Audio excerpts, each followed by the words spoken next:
PR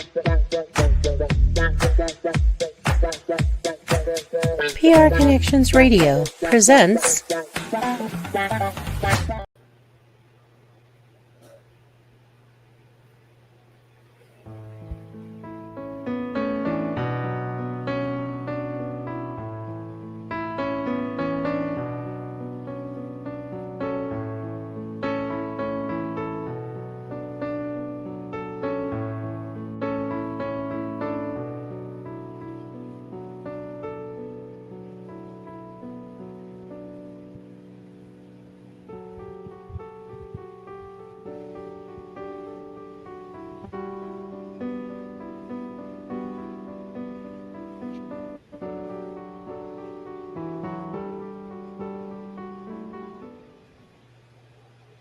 Okay, hello everyone. I'm Trenton Briscoe. Welcome to the very first podcast for the Briscoe Bridge to Foster Care in Nevada, proudly sponsored by the video you just saw, the National Youth Advocate Program, a foster care agency here in Las Vegas, in Nevada, and across the nation.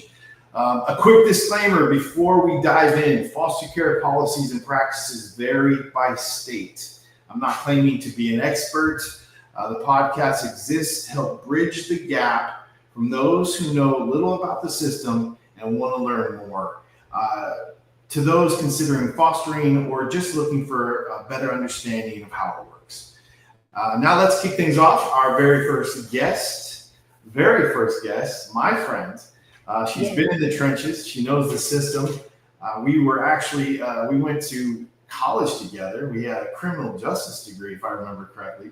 And this is Maria Jacobi. Maria, how are you today? Thank you, Trenton. Yes, I am doing very well. Thank you for asking. So, Maria, can you share with the guests your experience in and around the foster care system? Well, I can give you a little bit of my background. I started in 2012 as a case manager for Clark County Department of Family Services.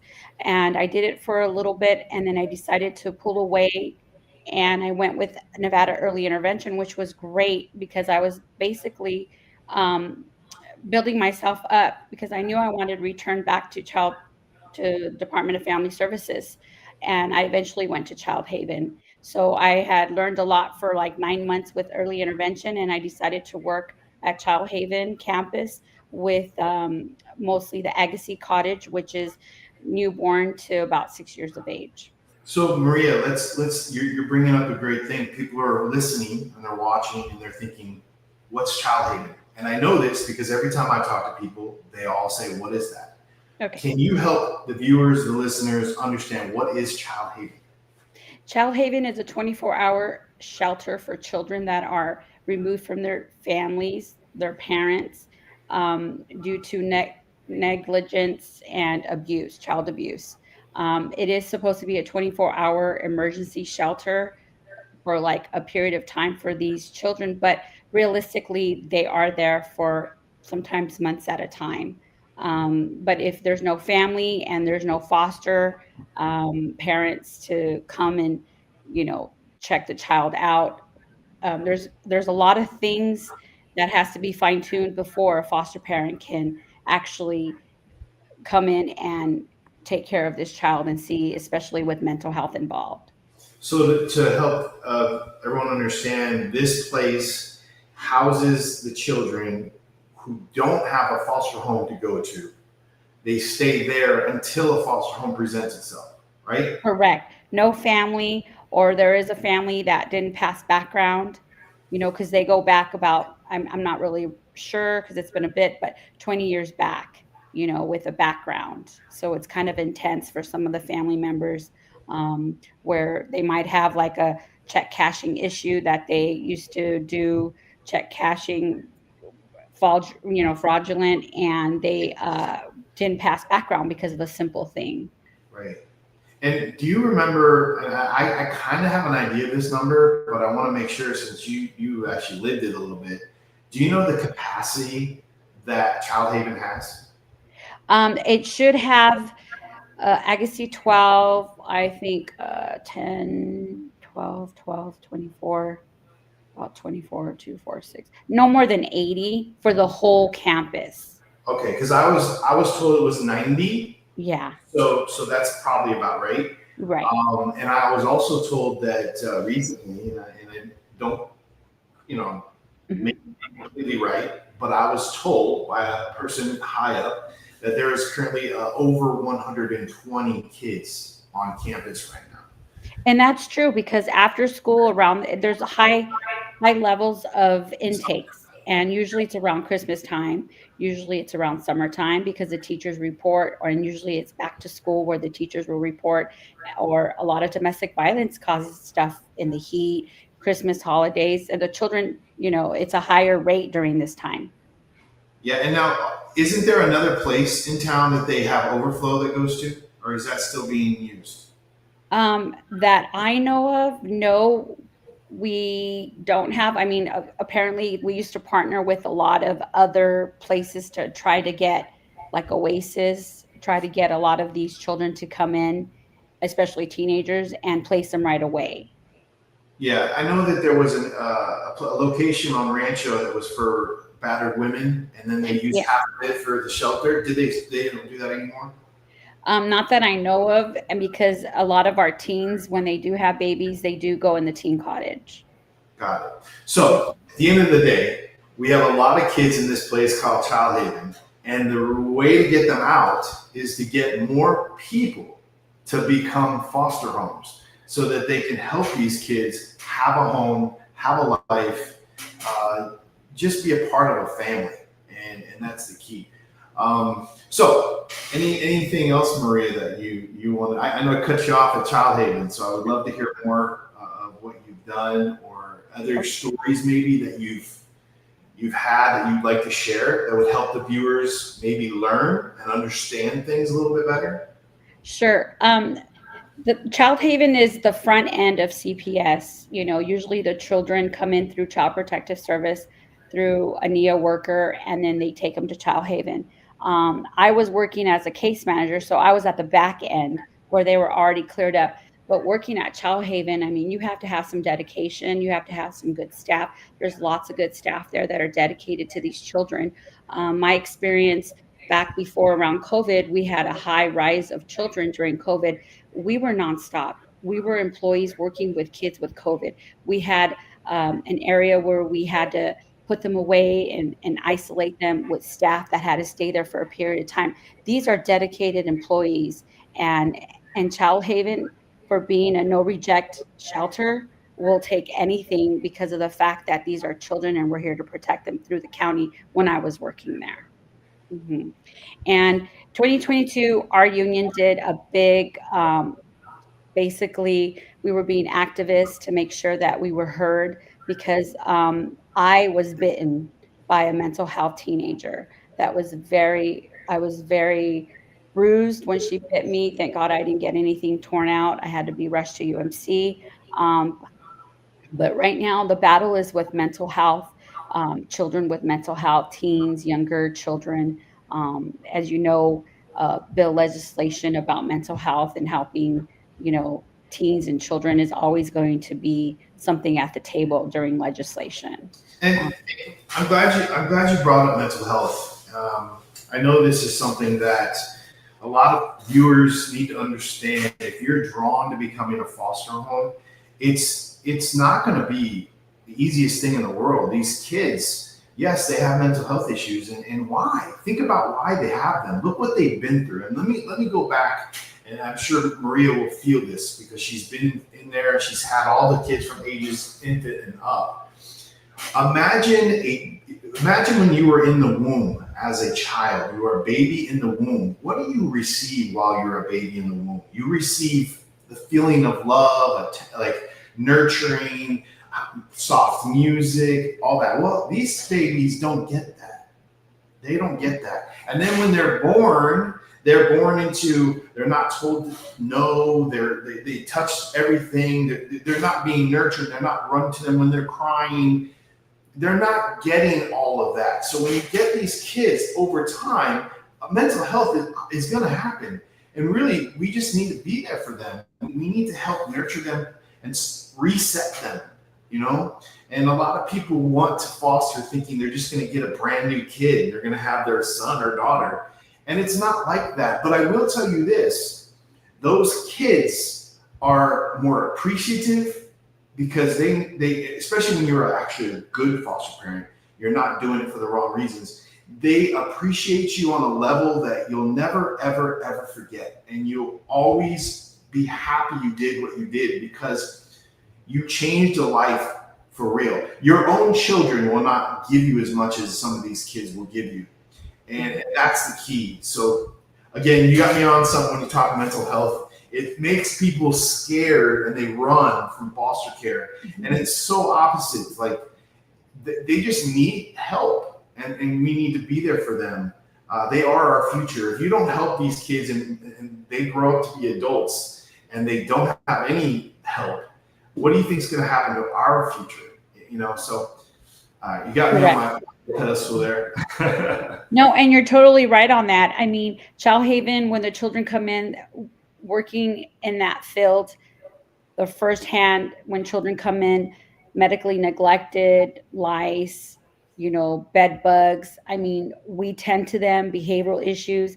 A lot of these children don't have autism. A lot of these children have autism and don't get services through a certain, wraparound services. So what we used to do is we used to basically walk through with these children and help them and guide them and build them up. So that way, when foster parents would come on site, they would say, oh my goodness, he's come such a long way. He is thriving at Child Haven. And that's what the staff at what the cottage I worked at, Agassiz Cottage, have done. They have built up these children and they thrived in Agassiz Cottage to help the foster care. So that way the foster parents don't get burnt out and have to bring back the children. And here we go again. The children are going round and round in circles, home to home, Child Haven. So, Child Haven is great because of the fact that we can get rid of the lice. We can help them build up. We can plug them in with early intervention, with DRC services. All that stuff is all there in one-stop shop at Child Haven. And we can, pinpoint their behaviorals and work with them. Sport Social comes on site, used to come on site there when I worked there with a lot of the autism and children that were intellectually disabled, that would work with them before they would go into a foster home. Make it easier for the foster parents because, yes, like you said, there's so much more than just being a foster parent, because we could be a parent to a normalized child, but when it comes to mental health or behavioral issues, there's a little bit more dedication that a foster parent has to give. Right. So can you share with us from your experience, what are the majority of the kids in there for? I know you kind of said it already, but I really want the viewers to listen. I want them to really hear why these children are in there. It wasn't always because they're bad children. You know what I mean? And that's what they think. They think of these kids as delinquents rather than let's look at them from the other side of the spectrum here and think about their parents had issues and couldn't parent them. So what are some of the ones that pop off your head? Okay. These are learned behaviors. These children learn from their parents. So when they come on site, it's not their fault that they're, being neglected. A lot of these parents have domestic violence issues. That was a big thing. Child abuse issues with stress involved with parents not having money, not having food, trying to provide for their children. So guess what? Who gets the beating? The children. So you get a lot of addiction behaviors with these parents. You get a lot of mental health issues, and they keep having more children. And the more children that are being removed, especially with the mental health parents, they decide to have more children because they can't handle their children being away. The most that I've seen was a lot of domestic violence, because then you get domestic violence involved, and then you get one parent hitting a child, and then you get a child hitting another kid. And then it just becomes behavioral. But domestic violence during the holidays, during the summertime, was always at a high. Child abuse during school, teachers will report at its highest too. But I honestly think that it all stems off from domestic violence. Right. Maria, I know you probably remember this, but I for the viewers that don't know this, most probably don't. I had 42 kids come through my house over a 7-year time span. Within that time span, the 42 kids ranged from 4 years old all the way to 18 years old, right? And I had some kids, I had the kids that nobody wanted, right? Typically, most of them, they were saying, hey, these kids run away from every home. I had a lot of runners, and I had some that stayed at my house the longest they've ever stayed anywhere. But one thing I will say, and if you looked at probably half my kids on paper, you would have been like, stay away, I don't want that kid. And that's when I started realizing, as I was fostering in the system a couple years in, I realized that those kids that were everyone didn't want, I had to have, because I knew that it wasn't their fault. And I knew that because I had a ton of kids already for the first couple of years. Correct. But the point I'm making is, I will say this, every single one of those children were great kids when they wanted to be. And it was all their parents, all of them.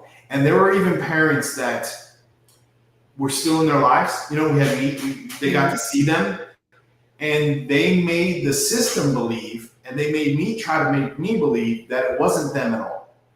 And sadly, if they're viewing, listening now, it's always been you. You were the adult.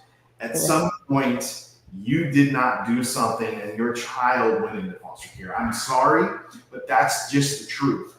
And it always came down to that. And one of the things that I taught my kids is, as soon as they got in my door, I said, let's all talk to each other about what happened to me. Let's all be open about it. Now, some kids didn't tell it right away, but they started to kind of be a part of this family, this team. And after they were able to open up and say what happened to them, I said, now it's time to leave that over there, because now you're being told it's up to you to change it. And you can't live in your past anymore. It's time to move forward. And if I see you when you're in your 20s and you're in jail or you're in trouble, I'm going to look at you and say, this is nobody's fault but yourself. And I understand people are like, that's harsh. They're in the foster system. I don't do that until I can break them down enough to show them that it's time to be that way.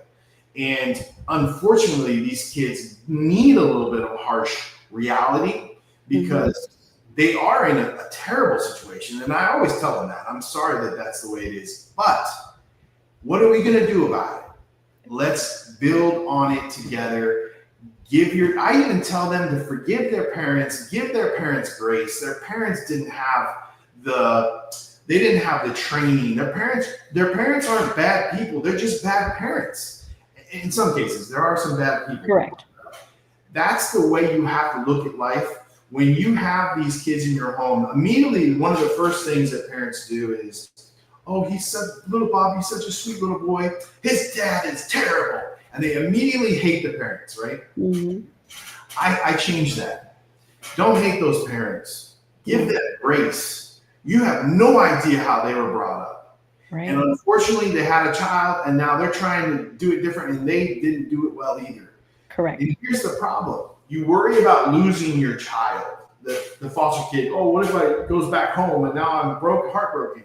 Well, maybe you should friend the parent that might get them back. And maybe that person can become like a younger brother or sister to you. And you could see their kid now. And now, not only do you have a new child in your life, but now you have a new family member, 2 new family members. And sometimes that works. I still talk to some of the parents to this day. Sorry, I just got my little boat about that. No, and you're fine, because you know what?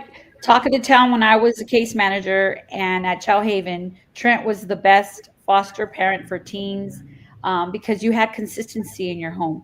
And teens need consistency, even though they didn't have it as a child. But as a teen, consistency is the best, and a schedule where they know they're going to be held responsible for. And you were the best foster parent for those kids that were placed in your home, because those kids needed that consistency, not necessarily a father figure, but the consistency of a home that was going to be always the same. So that way they know that they have something in life, that, they're going to go to work, eventually work 8 to 5. So that's consistency. They're going to go to church on a Sunday. That's consistency. Right. So yeah, you were by far, I mean, I'm going to praise you right now because, you know, you were a good foster parent I, at that time. I put a lot of effort into my time. I made sure that, you know, we went on hikes every weekend. We went to a restaurant once a week. We had game nights. We had, you know, Taco Tuesdays. We had spaghetti Sundays. Traditions. They never had traditions. They never. I remember I took one of my kids on his first day with me. I took him to Target, and I said, "Dude, all you got is 3 pair of sweats. Well, let's buy you some jeans. It's cold outside." And we're buying some jeans, and he starts crying. I'm like, he's 13 years old. I'm like, what are you crying for, man?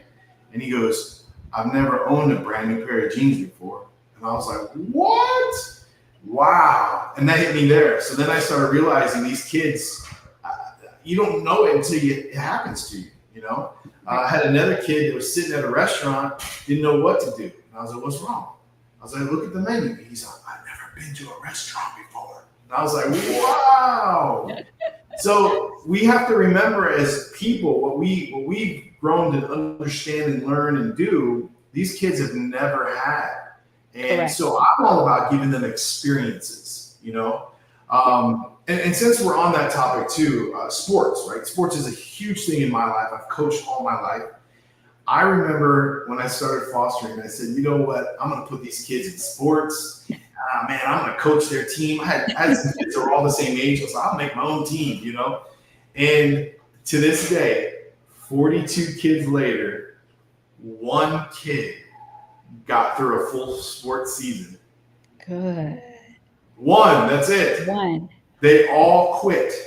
So what I learned was they don't do well in team sports. They don't do well where there's a coach that holds them accountable too much. What they need is to be on a team sport where it's more singled out. For example, we started a BMX racing team. That's great because you can go out, you're a part of a team, but you're racing by yourself. So you're only holding yourself accountable. And then if you miss a practice one Tuesday, it's all good because you're racing yourself. Right. So that's a good sport for candidates in foster care. Gymnastics is good for foster care. We also did an MMA training program where, again, we were on a team. It was called Team. And they all really bought into it. And a couple of the kids, I think, went on to continue doing it when they left my house, which is great. In fact, I saw one of my kids, it might actually do a fight for some league, and he's like in his late 20s. So I'm like, hey, all right. You know, I kind of started that. I remember when, oh, I'm sorry. Before I forget, I remember when you did the educational tour of a UNLV school of dental medicine. Yeah, that's right. I totally forgot about those. So I did vocational jobs because my kids aren't going to college. My kids, in fact, they don't even graduate high school. Majority of them do not graduate, and it stinks.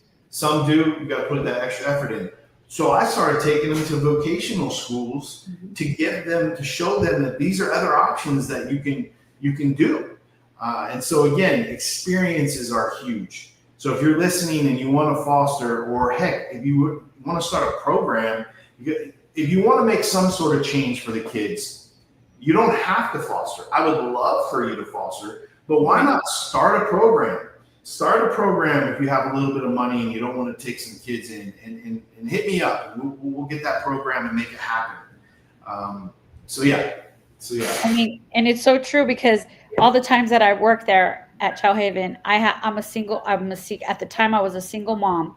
My child was second grade, and I raised him throughout working for Department of Family Services. And I always wanted to be a foster parent, but I'm like, goodness, I knew the hard work of being a single mom with a son who's very active in sports, marching band, church activities, family vacations. I just knew that I need to make sure I give him the attention. And I was scared that I wasn't going to be able, because I would give all my attention at work, and then coming to work with another child, I just felt it wouldn't have been fair, you know. But now that I'm 51 and I'm living here by myself, I'm like, sometimes I think about Well, maybe I could take a teen on. Is Maria ready to join the National Youth Advocate Program? And my nephews are living with me right now, going to college at UNLV in a HVAC school. They're from California. I'm like, I'm going to be by myself. You know, Are you happy where you're working right now? I might have to hire you and bring you over here with us. Right. I'm very happy working for the state of Nevada through DRC. And now that I see that the Valley has so much wraparound services, and Trent, you do great with a lot of services and plugging in and wrapping people around with things. I've noticed DRC, early intervention, all the places I worked at, and Department of Family Services, social services, how they collaborate. And that's what it's about here in the Valley. With this city being a transient city, getting a lot of the Californian residents coming with their children and coming from areas that were a struggle for them and bringing those struggles here. They get caught up with 24-hour drinking, 24-hour gaming. It's difficult for some of these parents, but. Yeah, and having said that, it's also very difficult to find people to be foster parents because of that. They like to party and they don't want to. But there are humans out here that don't party, by the way, everybody. Vegas is not just a party city. But having said that, it is difficult. We do have we have to make sure you have no arrests. And we have fine lines we can walk. But just know you can't just become a foster home just because you want to. You have to pass all the stuff, pass background check. And all adults in your home have to pass that background check, not just you. And I know I've had that too, Maria. I've had some people reach out and man, their heart is so there and they love children and they're a nurse or they do stuff already that's obviously that they're givers. And then all of a sudden they're like, yeah, well, my husband has an issue or my wife has an issue. I'm like, I'm so sorry, but we just can't approve you if that's the case. And just know that, be prepared to possibly be let down if you know about that situation in your home, and you can't hide it. A lot of them, I've had them try to hide it, and I'm like, it's gonna come up. Right. You can't hide it. But here's what I try to tell them, especially like let's say this nurse that I had. I said, hey, I know how badly you want to do this, and I can hear the heartbreak in your voice. I said, but I could always make you a non-primary, and you could go to a house and help somebody at a house. And I think that's the viewers need to understand what a non-primary is. A non-primary is somebody who gets checked off by the system, background check and everything, and they're attached to somebody's house. And it's kind of like a glorified babysitter. You can use them as a babysitter. I know when I was fostering, I made my dad the non-primary. So if I had to go somewhere and take a vacation for a day, I used to take Wednesdays off. My dad would come over and be me. And then I'm a single dad when I foster. A lot of people don't know this either. You can be single. You just got to make sure you have all your stuff lined up on how your extra support. So just know that there's ways that you can still help. There's ways that you can still be involved and don't just shut it out. I know that I used to want to foster since I was literally like 16 years old. I said I would foster one day. And as I got older, I was thinking, well, I never got married. I'm never going to be able to foster kids. And I started working at an agency that opened up a division for foster care. And I said, I want to work for them. So I went and I joined that department. And then they said, well, why don't you foster? And I was like, well, I'm not married. And they go, you don't have to be married to foster. And I was like, what? So one of the reasons why we're doing this show is so that people can hear stories like this and gather things, maybe watch our next episode next Friday at 9 a.m. and learn until they feel comfortable enough to give me a call. Correct. I know we're going to wrap this up here shortly, but I just want to know, Maria, do you have any final thoughts that you want to discuss? Yeah, coming across a lot of foster parents, it's dedication. You have the heart in the right place and you can give that attention to the children. I think it's the best thing. There's so many great foster parents out there in the community that have been doing it for years. And they do have programs where they all can connect if you're a new foster parent. But it's dedication and working through with these children and not giving up so soon with these children. Yeah, and I think that's huge to know that when you step into fostering, you get support, especially with my agency. I know other agencies do it too, but you need that extra support. You're not doing it alone. Don't think that you're coming in to foster and they're just going to throw a kid into your house. You know, they're not going to just throw a kid at your house. You're going to be able to figure out all about the kid before it happens. And then I always say this: if you're drawn to do this, man, just dive in head first. I'm telling you, because you'll just talk yourself out of it. You'll find, or some people who are negative will tell you something negative. You know, everyone talks about the negative, but never the positive. But I'm going to tell you, I'm going to give you one positive. I've said this before. I had a kid reach out to me on Facebook.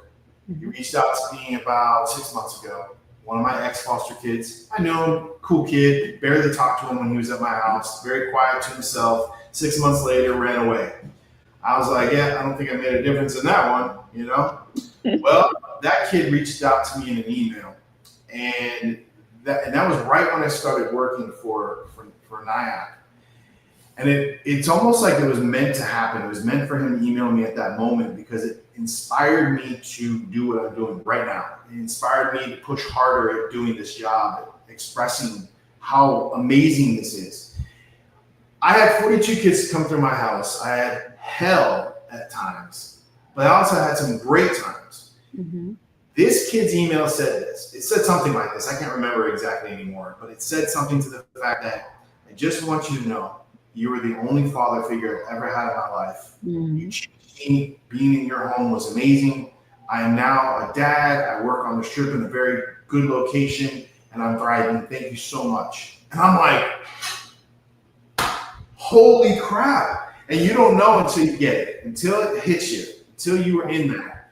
And then made me think to myself, God, just think what some of the other kids who I did make a difference in. I know I did. This kid, I didn't think I did. And that was all it took for me to know that what I went through was totally cool, man. Yep. Good. And I'll do it again. In fact, I'm now going to go back on becoming a foster home again. I took a break because my daughter, but now I'm 7 and I'm thinking, you know what? Let's do it. My daughter would love to help kids, you know? Yep. So, anything else, Maria? Nope. Everything else. I just thank you so much for allowing me to be on your podcast. Yeah, thank you. You were like one of the first people I thought of. I was like, you know, we have history. I feel important. Yay. Yeah. So I will wrap this up. That's our time today. I'm going to give a thank you to Maria for being a part of my first episode of the Briscoe Bridge to Foster Care Nevada. This show is here obviously to help you learn, grow, maybe even take the next steps towards fostering. If you're feeling the pull, if you can call or you can text. You see my number right here. If you feel like reaching out to Maria just because you think she's cool, I'm sure you can find her somewhere on social media. I'll be hosting a weekly, check this out, Maria. I'm going to be hosting a weekly Thursday informational brunch. Yeah. So every Thursday, you can come down to where I'm going to have my brunch. I'll pay for your lunch or brunch. And if you are into it, I'll even bring you an application. But I'm there for information. I'm there to help you feel me out, to see if you want to be a part of my team and foster. I also run a bi-monthly training that we bring in new homes. So know that eventually you'll have to go to that so that we can get you started in training. So whenever you're ready, you keep watching these episodes. You can come down to my brunch when I give you that information. Follow me on Instagram using my name. It's easy that way. I'm also a filmmaker, so don't be like, what is this guy? And I also put on business mixers monthly in town. So if you're a business and you're interested in helping this process, helping me get this out more, being a sponsor for us, come to my Instagram. You'll see all my business mixers that happen and where they happen. We would love your support there. And remember, when you open your home to a child, you're not just helping them. You're also helping yourself. These kids will teach you a thing or two about life, resilience, and love. If this speaks to your heart, I'm here to help you take that next step, change lives, one home at a time. Thanks for listening. Thanks for viewing. Maria, love you. And let's catch up soon, okay? Thank you. Yes, for sure. All right. Thank you, everybody.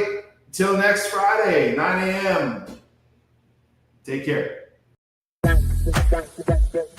PR Connections Radio thanks you for watching this podcast. Check out more episodes of this show and our others at prconnectionsradio.com.